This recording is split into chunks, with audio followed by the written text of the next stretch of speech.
Hey, what's going on, guys? It's ETAPRIME back here again. Today we're going to be taking a look at the new 8BitDo arcade stick. Now this thing looks absolutely amazing.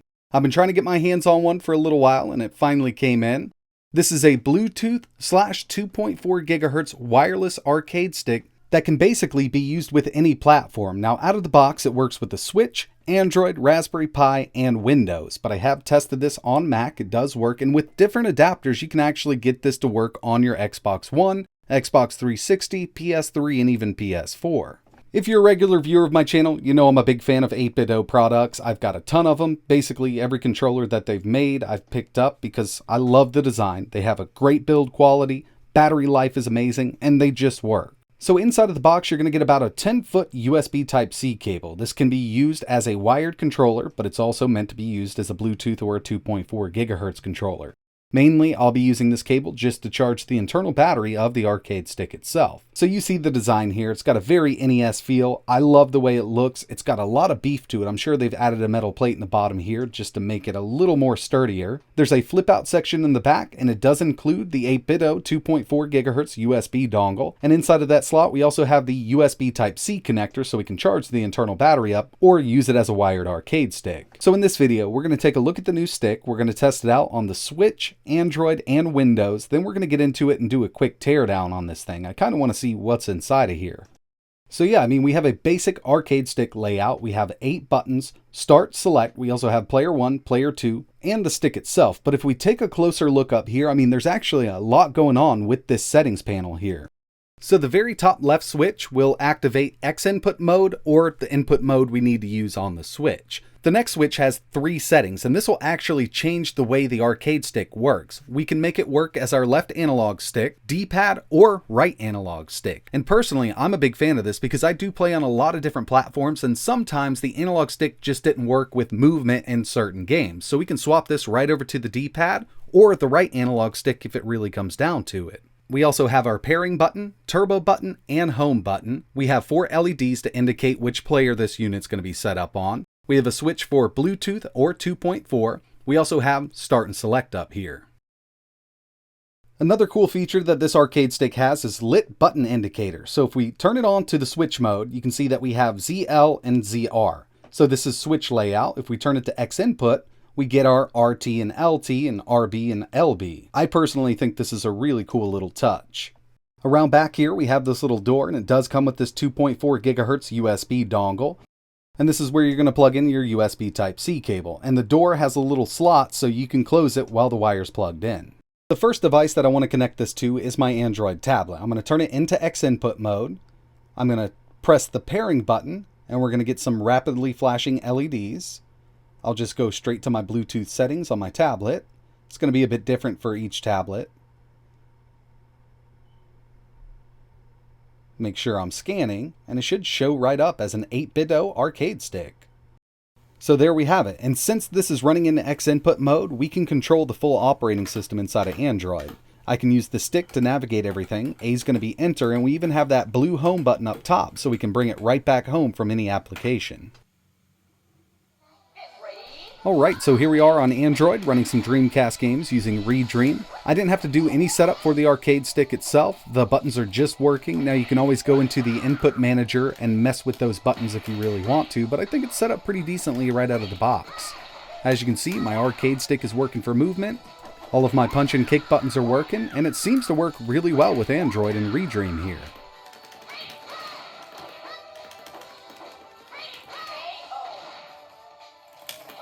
I wanted to test one more here with Dreamcast. We're still using the Redream emulator. This is Marvel vs. Capcom 2.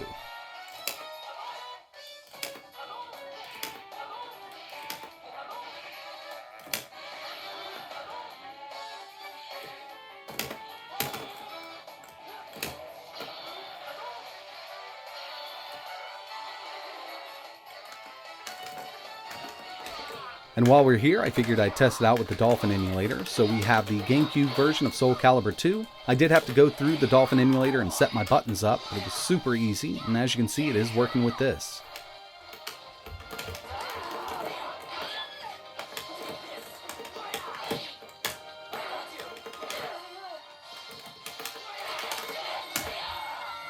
So I'm going to go ahead and set this up on my Switch. I just have my Switch plugged into a portable monitor here. I'm going to head over to controllers, and the very first option, change grip order. From the unit, I want to turn it into Switch mode. I'm going to start the pairing process here. Got those rapidly flashing LEDs, and I'm just going to let it sit. It's automatically going to connect. And there we have it. So you can navigate the full Switch operating system. You can go in and play your favorite games. We're going to go with Metal Slug. So I definitely need to get used to the button layout here for the Switch, but I think I got it covered. So far, it's working great here. Now, I wouldn't recommend playing Mario Odyssey with something like this. You could obviously get in there and try to do it if you really wanted to. But for me, I would use this with fighting games and the retro games that you can get from the eShop. But yeah, I mean, it works great here. I'm connected over Bluetooth, and it was no hassle whatsoever to get this set up.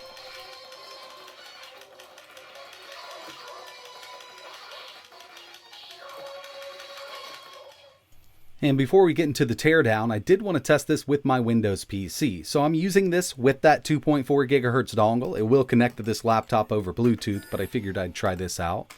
I just plugged it in, turned the unit to X input mode, and it automatically connected to that dongle. There was no setup at all.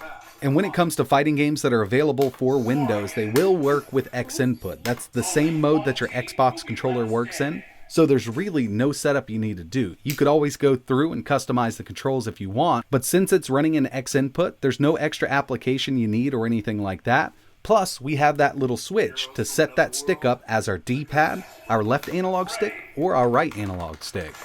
I'm just going to try to pull off a couple of these special moves here, but seeing how this worked with the Redream on my Android tablet, I don't think I'm going to have any issues here either. And as you can see, I mean, I'm not missing them.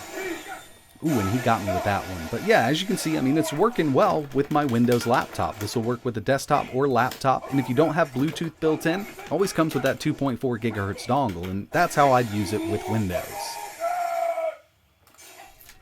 So the arcade stick is performing well with Android, the Switch, and Windows. Now it's time to do a quick teardown. There are 6 screws on the bottom here and a few clips. To get this apart, it does take a little bit. It's a little awkward because this thing does have some weight to it. And just as I thought, they added a few metal plates down here to keep the weight up on it so it doesn't slide around on the table. It's got some nice grippy feet on the bottom so it won't slide around when you're using it on a slick surface. So one thing I really like about this arcade stick that they've done is added multiple mounting holes in here for adding a different stick. So it's compatible with Sanwa JLF, Sanwa JLW, Famitsu, LS33, 55, 56, and 58. So basically, you can put any stick in here as long as it's not one of those big chunky hap sticks, and it will work out just fine. And as for the buttons, I mean, they're just arcade buttons. You can swap these out. I happen to have a few real Sanwas sitting here.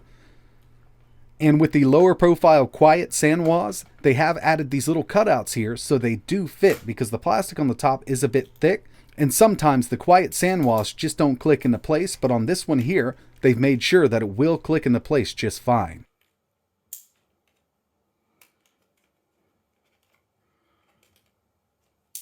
So if you do want to upgrade this down the road, you have plenty of options. I'm really glad that they added those different mounting holes for the stick and these little cutouts for the quiet Sanwas.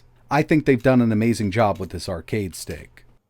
So in the end, yeah, I'm a big fan of this. I think the stock stick and buttons in this work out just fine. I'm really not that picky when it comes to that kind of stuff, but it can always be upgraded down the road if you really need to. I love that they've added this little switch to swap between right analog stick, left analog stick, and D-pad. That's definitely going to help out with certain games, and you can use that on the fly. While you're playing the game, you can swap that over. It works in 3 different modes. We have Bluetooth, 2.4 gigahertz, and USB. So basically you can connect this to anything. And like I mentioned, with certain adapters, you can connect this to your Xbox One, Xbox 360, PS3, and PS4.